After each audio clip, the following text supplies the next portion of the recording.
안녕하세요. 어쩌다 보니 결혼 전부터 시댁과 연을 끊고 살게 되었어요. 말로는 괜찮다고 했지만 이따금씩 남편이 자기 가족들을 그리워하는 모습을 볼 때면 제 마음도 많이 무거웠죠. 그때마다 시간이 지나면 해결되지 않겠냐고 부모 자식 간인데 언제까지 이렇게 연락을 끊고 지내겠냐 하고 남편을 위로해주곤 했습니다. 그리고 정말 시간이 지나 시부모님한테서 연락이 먼저 오게 되었어요. 워낙 갑작스런 연락이었다 보니 조금 당황스럽긴 했지만 이제야 비로소 정상적인 가족으로 살겠구나. 남편도 더 이상 힘들어하지 않겠구나 하고 좋아했었죠. 그런데 결국 이혼을 하게 되었습니다. 아이까지 있는 상황에 이혼이란 마지막 결정을 내리게 된 저희 이야기를 한번 해보려고 이렇게 찾아오게 되었어요. 저보다 2살 아래의 남편과는 꽤 오랜 시간을 알고 지냈습니다. 같은 대학교 출신으로 제가 졸업반일 때 남편은 막 군대에서 전역하고 복학을 한 상황이었어요. 같은 동아리에서 활동을 하고는 했는데 그때는 나이차도 있다 보니 그냥 좋은 선후배 관계로만 서로를 알고 있었죠. 제가 취직한 이후로는 가끔 동아리 후배들이 다 같이 모이는 자리가 아닌 이상 마주칠 일이 없을 만큼 연락이 뜸하긴 했어요. 그래도 저런 식으로 종종 얼굴은 보고 지내고 있었죠. 그러다 다시 자주 만나기 시작한 건 남편이 취직을 하면서였어요. 회사는 서로 달랐지만 자취하는 곳이 같은 동네가 되면서 오히려 학교에서 알고 지낼 때보다 더 친한 사이가 되었지요. 그도 그럴 것이 집에 떨어져 나와 혼자 살고 있었다 보니 이따금씩 혼자서는 밥을 먹기도 싫을 만큼 외로울 때가 있었거든요. 그래서 그때부터는 퇴근 이후에는 같이 저녁 식사도 하고 커피도 마시고 영화도 보고 그러기 시작했어요. 가깝게 지내기는 했지만 선후배 사이고 나이차도 있다 보니 연인 관계까지 발전하리라고는 생각도 못했는데 언젠가 남편이 저한테 선배가 30 될 때까지 남자친구 안 생기면 자기가 데려가야겠다는 식으로 먼저 저에게 구애를 해왔습니다. 그때 제 나이가 29이었고 남편 나이가 27이었어요. 처음에는 헛소리 하지 말라고 그렇게 받아치게 되었는데 진짜로 제가 30이 되고 나니 약속을 지키겠다면서 저한테 고백을 해왔죠. 그때는 저도 남편이 그간 농담을 한 게 아니었다는 사실을 알게 되었고 그런 남편을 받아들이고 연애를 시작하게 되었습니다. 그런데 사귄 지 1년 만에 저희 둘 사이에 아이가 생겨버렸어요.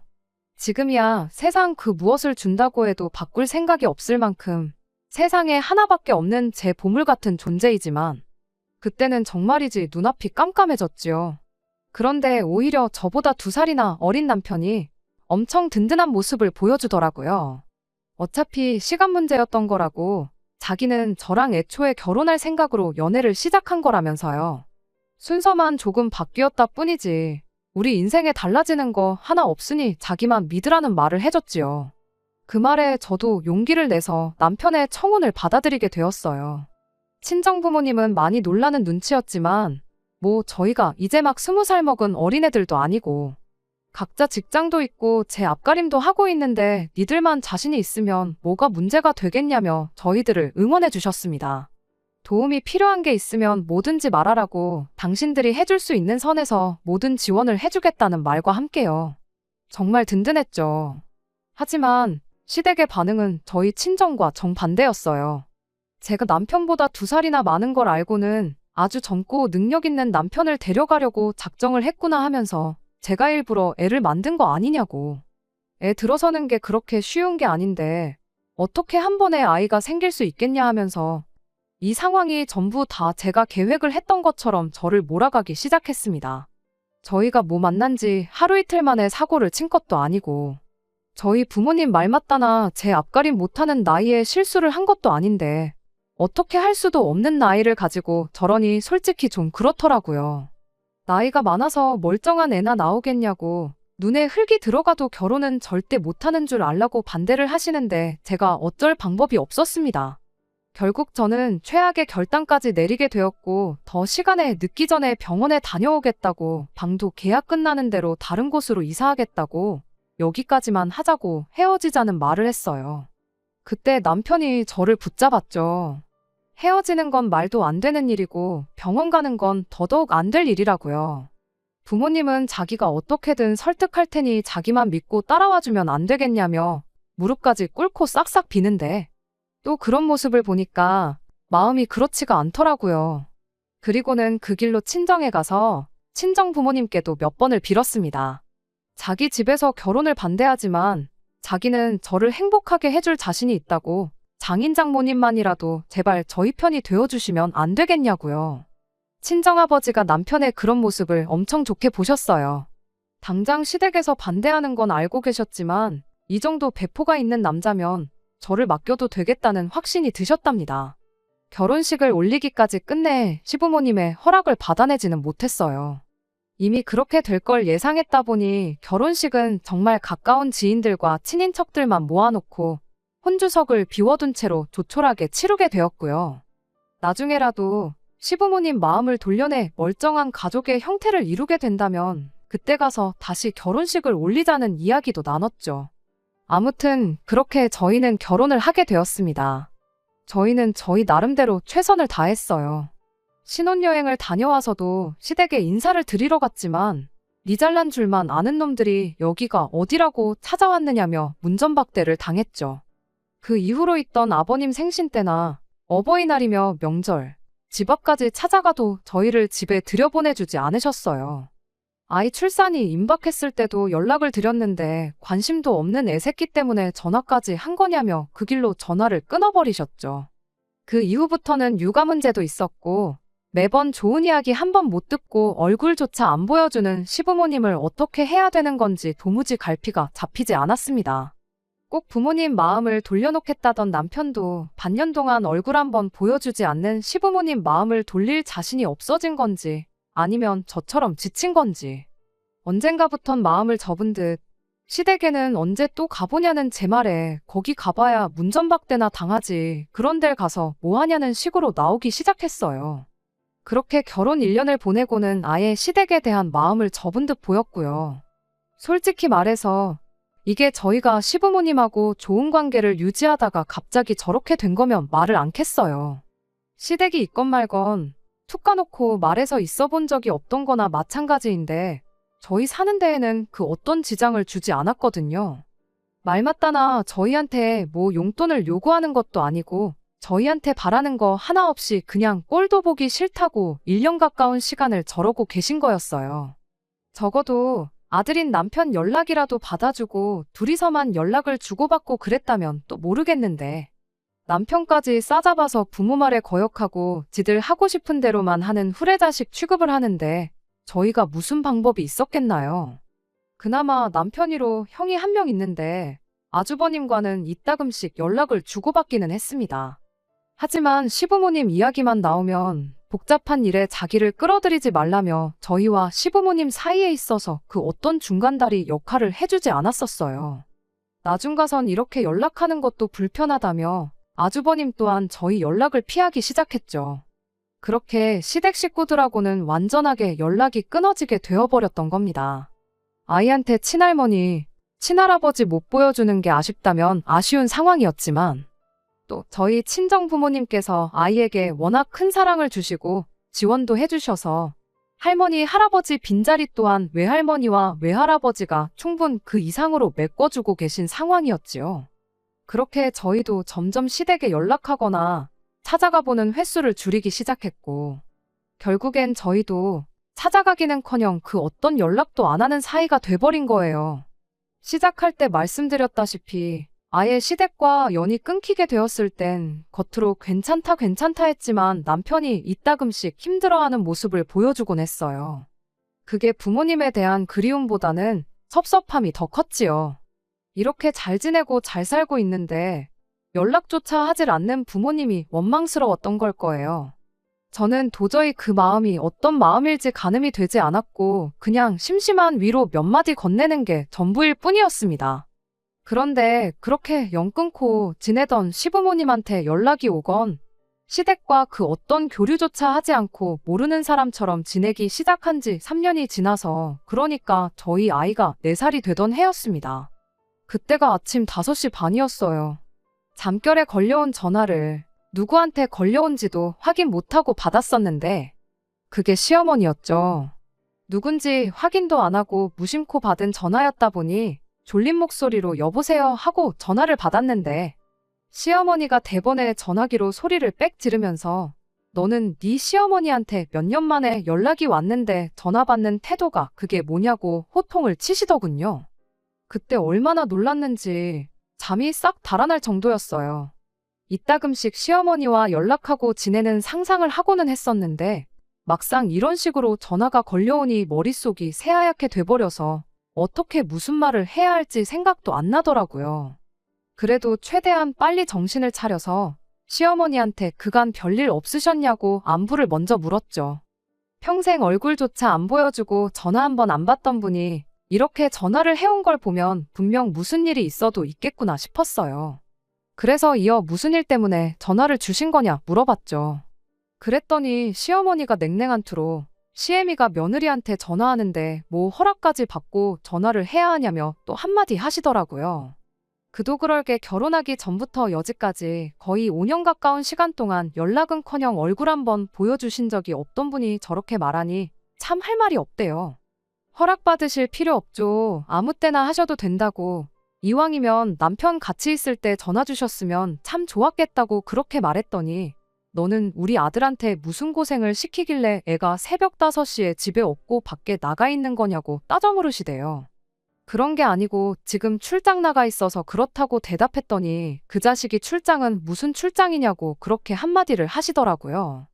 결혼 전 남편이 다니던 직장이 출장 같은 거랑은 전혀 관련이 없는 회사였다 보니 그때 생각해서 그렇게 말을 하시는구나 싶었죠. 그래서 지난 5년간 저희들 결혼하면서 바뀐 것들을 전부 업데이트 해드렸어요. 아이 태어나고 나서 남편의 벌이로는 너무 살림이 빠듯한 것 같아 남편은 사업하고 계시는 저희 친정아버지 밑으로 들어갔고 저는 아이 태어난 이후로 전공 살려서 집에서 프리랜서로 통번역 일을 하고 있다고요. 제 벌이가 그렇게 많은 건 아니지만 아이 키우면서 하기엔 이만한 일이 또 없는 것 같고 친정아버지께서 남편한테 사업을 물려주실 생각으로 일을 가르쳐주고 있는 상황이라고 덕분에 결혼하기 전보다 저희 상황이 많이 나아졌고 앞으로도 좋은 일만 있을 것 같다고 말이죠. 그런데 그게 시어머니 귀에는 자랑처럼 들렸는가 봐요. 대번에 니 똥 굽다 하면서 빈정거리더라고요. 그러곤 이만 전화를 끊겠다 하시길래 남편한테 연락드리라 할까요 했더니 됐다고 필요 없다고 그러시곤 전화를 끊어버리셨어요. 4년 만에 저한테 시비 걸려고 연락을 하셨나 싶은 마음이 들었지만 그래도 이게 어디냐 싶었고 그 길로 저는 바로 남편한테 전화해 이 기쁜 소식을 전했습니다. 출장 중이었던 남편도 시어머니가 먼저 저한테 연락을 했다는 소식에 아닌 척 하긴 했지만 알게 모르게 기뻐하는 눈치였어요.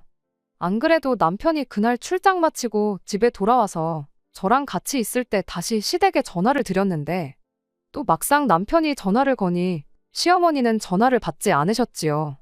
필시 부끄러워서 저러시는 걸 거다 하고 이제부터 다시 자주 연락을 드려보자고 그렇게 말했어요. 그때는 정말 좋은 생각만 하려고 했습니다. 제가 그간 남편을 위로했던 말처럼 잘 사는 모습 보여드리고 하면 시간 지나 시부모님도 마음이 많이 풀리시지 않겠느냐 했었는데 딱 그 상황이 지금이구나 싶은 심정이었거든요. 하지만 그 이후로도 며칠 정도 저희가 전화를 먼저 드렸지만 시어머니는 전화를 받지 않았습니다. 그날 왜 새벽바람부터 저희한테 전화를 했던 건지 정말 의문만이 가득한 상황이었죠. 결국 저희는 또 포기를 해버렸어요. 그런 시어머니한테서 다시 연락이 온 건 그로부터 고작 며칠이 지나지 않아서였습니다. 이번에는 그냥 전화를 주신 게 아니었어요. 이렇게 오랜만에 다시 연락한 이유를 그제서야 꺼내오셨죠. 아주버님이 이번에 드디어 결혼을 하게 되었답니다. 아주버님 결혼 때문에 결혼식에 초대하려고 그제서야 연락을 하게 된 줄 알았는데 그것도 이유가 아니었습니다. 여지껏 아주버님이 시댁에 생활비를 보내고 있었다나 봐요.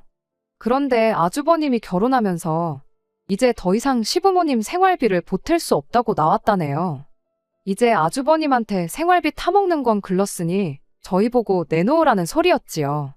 지난 몇 년간 형 혼자 자식 노릇 하느라고 장가도 못 가고 고생했으니 이젠 네가 하라는 소리였어요. 나중 가서 아주버님과도 통화가 돼서 알게 된 사실인데 시어머니가 아주버님하고도 연을 끊겠다 선언을 하셨다고 하더라고요. 이유가 뭔가 했더니 생활비 문제였어요. 아주버님이 결혼 이야기를 나누면서 상대방 쪽에서 시댁에 보내는 생활비가 너무 많다고 걸고 넘어졌답니다. 그도 그럴 게 매달 200만 원씩을 보내고 있었다 하니 말 다 했죠. 저라도 그건 싫었을 거예요. 어찌어찌 타협 끝에 매달 30만 원씩이라도 보내드리겠다 했는데 시어머니가 지금 장난치는 거냐고 그 돈 갖고 어떻게 생활을 하라는 거냐며 저희 결혼할 때처럼 결혼을 반대하셨다는 거예요. 그런데 아주버님이 이제 나이가 40이 다 되어 가는데 지금 이 사람을 놓치면 자기가 어떻게 결혼을 하겠냐는 거죠. 자초지종을 묻기 위해 전화한 거지. 아주버님한테 시어머니 용돈을 다시 드리라고 전화한 건 아니었어요. 아주버님 상황도 알겠고 일이 어떻게 돌아가는지는 대충 이해가 되었는데 무엇보다 남편 마음이 오히려 연락 안 하고 지낼 때보다 더 안 좋아 보였습니다. 결혼하고 나서 처음으로 먼저 연락을 해온 이유가 돈줄이 끊겼으니 새로운 돈줄을 찾자고 해온 연락이라는 사실이 충격적이었던 것 같아요. 또 한편으로는 그런 시어머니가 신경이 쓰이기도 했던 것 같고요. 마음 같아선 까짓거 생활비 좀 드리면 되는 거 아니겠냐고 말해주고 싶었지만 200만 원은 말도 안 되는 액수라고 생각했습니다. 아주버님이 암만 30만 원을 댄다고 해도 170만 원은 저희가 드려야 한다는 소리잖아요. 제가 프리랜서로 번역 일을 하고 있다고 해도 그게 뭐 돈 얼마 버는 일이 아니고 기껏해야 한 달에 3, 40만 원이 전부였거든요. 시댁이랑 잘 지내보겠다고 친정아버지한테 남편 월급을 200만 원 정도 더 올려달라고 할 수도 없는 노릇이기도 했죠. 게다가 그렇게 다시 시댁과 교류를 하게 된다고 한들 시어머니가 저희를 드디어 인정해주고 화해를 하는 그림도 아니잖아요. 그렇게 어찌어찌 돈을 만들어 시댁에 용돈을 드린다고 한들 사람 일이 어떻게 될지 모르는 건데 만에 하나 저희가 그 돈을 못 드리는 상황이 닥치게 된다면 시어머니가 과연 저희와 계속 교류를 하실지 아니면 전처럼 연을 끊고 지낼지 아무도 모르는 상황이었고요. 하지만 무작정 안 된다고 했을 때 남편이 그걸 어떻게 받아들일지도 솔직히 가늠이 되지 않았고 모처럼 시댁과 다시 교류를 하고 지낼 길이 열린 것이니만큼 조금 더 현명한 방법을 찾아보고 싶었어요. 그리고 아주버님네도 어느 정도 연관되어 있으니 아주버님네가 돈을 더 드리던 시부모님이 조금 욕심을 줄이시던 해서 세 가족이 어느 정도 협의를 하면 좋겠다고 생각했거든요. 하지만 남편은 도무지 어떻게 하는 게 좋은 건지 갈피를 못 잡는 듯 보였습니다. 저한테 일을 좀 늘려보면 안 되겠냐는 말까지 꺼낸 걸로 보아 그 돈을 어떻게든 드리는 쪽으로 마음을 잡은 듯 보였어요. 그래서 결국 말을 아끼고 있던 제가 나서서 자리를 만들게 되었습니다. 아주버님네도 부르고 시부모님도 한자리에 불러내서 세 가족이 앞으로 어떻게 하면 좋을지에 대해서 한번 허심탄회하게 이야기해보자고 말이죠. 앞으로 잘 지내보자고 생각해서 만든 자리였는데 결국 그날 만남 때문에 남편과 이혼까지 하게 될 줄은 생각도 못했습니다. 제가 생각한 최선의 방법은 이거였어요. 어차피 아주버님네가 결혼하고 30만 원씩 드리기로 한 거 조금만 더 보태서 50만 원을 드리고 그리고 제가 버는 게 딱 그 정도 되었으니 두 형제 똑같이 해서 시부모님 생활비로 100만 원을 보태드리는 쪽으로요.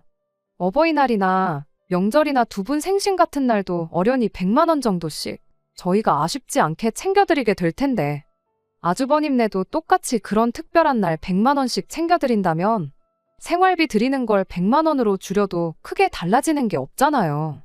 물론 그런 날마다 매번 100만 원씩 드릴 수 있을지는 모르지만 시어머니가 조금만 욕심을 줄인다면 충분히 합의가 가능한 부분이라고 생각했습니다. 그런데 그게 아니었어요. 원만하게 대화로 합의하는 자리가 아니라 아예 대놓고 원하는 바를 이루려고 마음을 먹고 찾아오신 거였죠. 이야기 돌아가는 꼴을 보아하니 아주버님하고 시어머니는 이미 말을 맞춰놓은 게 다 티가 나기까지 했어요. 아무튼 자리에 가족들이 다 모이게 되었고 맨 처음 제가 입을 열어서 저희 생각을 전했어요. 그런데 시어머니가 더 좋은 생각이 있다면서 한번 들어보겠냐고 하더라고요. 시어머니가 꺼낸 말은 그야말로 말도 안 되는 소리의 연속이었습니다. 일단 아주버님을 저희 아버지 사업체에 취직을 시켜달라는 겁니다. 그리고 나중 가서 그 사업을 남편과 아주버님 두 분이 공동 운영을 할 수 있게 물려달라는 말도 안 되는 소리를 아무렇지도 않게 꺼내더라고요.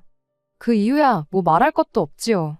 두 자식들이 사장이 되면 경제적으로 둘 다 안정적인 상황이 되지 않겠냐는 거예요. 그렇게만 하게 해주면 당장 생활비 같은 건 안 받으면 그만인 거라고. 나중에 두 아들이 사장 자리 꿰차고 나면 그때 가서 100만 원씩 각출하는 건 문제도 아니지 않냐는 겁니다. 대번에 그게 무슨 소리냐고. 어디가 더 좋은 방법이냐며 제가 말도 안 되는 소리 마시라고 했죠. 그랬더니 시어머니가 그러더군요. 어차피 내 아들한테 사업을 물려주기로 했다지 않았느냐고. 나중 가서 남편이 사업을 이어받아 아주버님 자리를 만들어주면 그만인 건데 그건 사돈에 대한 예의가 아닌 것 같으니 정식으로 절차를 밟겠다는 건데 어디가 말도 안 되는 소리냐고 하는 겁니다. 제가 안 된다는 식으로 나오고 있으니 아주버님이 옆에서 시어머니를 위해 지원 사격을 해왔어요. 그럼 이렇게 하면 어떻겠냐고. 자기도 사업을 같이 물려받는다는 전제하에 나중에 가서 시부모님 용돈 드리는 건 전부 자기 돈으로 드리겠다고요.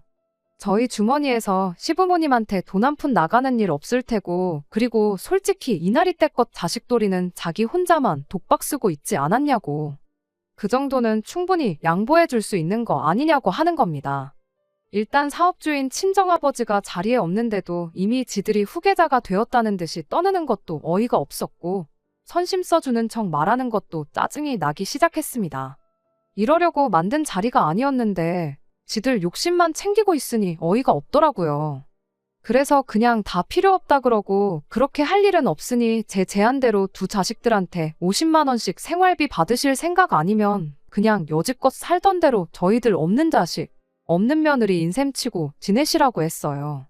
여지껏 없는 가족이다 생각하고 지냈는데 저희한테 그렇게 어려운 일 아니라고요. 그렇게 저는 자리를 박차고 말 한마디도 없이 듣고만 있던 남편도 데리고 나왔죠. 자리를 떠나는 남편 발걸음에 아쉬움이 느껴졌어요. 그도 그럴 게 다시 가족들과 잘 지내리라 기대를 잔뜩 하고 나왔을 테니 아쉬울 만도 하겠죠. 그런 남편에겐 미안한 일이었지만 돈으로 시댁 관심을 사오자는 것도 아니고 솔직한 말로 이런 제 결정을 남편도 당연히 이해해 줄 거라 생각했습니다. 집에 돌아와서도 한참 동안 아무 말 안 턴 남편이었어요.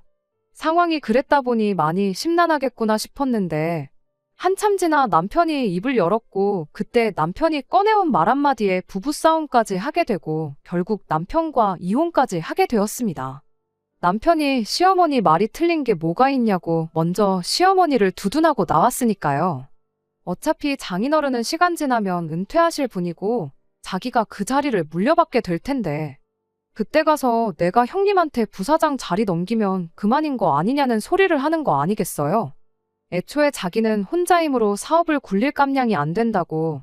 형님같이 세상 이치에 밝은 사람이 옆에 있어야 사업도 꾸리고 그럴 수 있다면서 시어머니가 두 자식 사장 만들어 놓고 용돈을 더 뜯어가시겠다는 것도 아니고 소박하게 두 자식한테 100만 원씩 받아서 살겠다는 소리지 않냐며 시어머니 편을 계속 들더라고요. 그래서 제가 한마디 했죠. 100번 양보해서 시어머니가 처음부터 우리 결혼 허락해 주시고 속도 위반해서 결혼한 연상 며느리가 마음에 안 들었을지언정 남들 하는 만큼만 하고 지냈다면 내가 이렇게까지는 나오지 않았을 거라 했죠. 대접도 못 받고 있다가 이제 돈 얼마 때문에 돈 얼마 주면 친하게 지내주겠다 하는 건데 옆구리 찔러서 절 받는 것도 아니고 그렇게 시댁하고 잘 지내봐야 우리한테 좋은 게 뭐가 있냐고 따졌더니 제 말에 중요한 요지는 파악도 못하고 한다는 소리가 글쎄 시어머니가 어색해서 그러는 거냐입니다. 그러더니 한다는 소리가 그럼 일단 시부모님을 우리 집에 모시자는 거예요. 한 집에 살면서 정도 좀 붙이고 친해져 보라고요.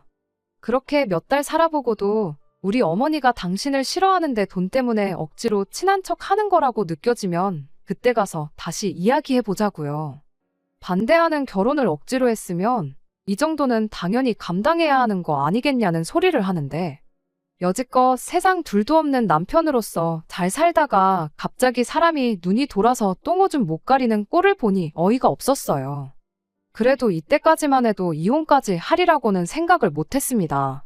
그저 남편이 가족들과 다시 잘 지내게 될 수도 있다는 기대에 지금은 그냥 다른 생각이 들지 않아서 저러는 거다 생각을 했어요.